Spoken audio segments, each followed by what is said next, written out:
Hi everyone, welcome back to the channel. In today's video, I'll guide you how to find Trust Wallet private key.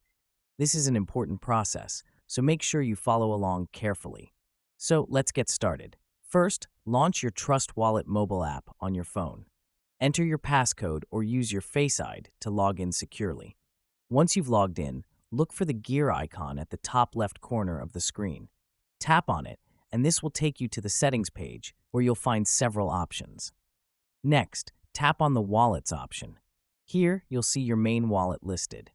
To find your Trust Wallet private key, tap on your wallet. Then choose either the manual option or the iCloud option.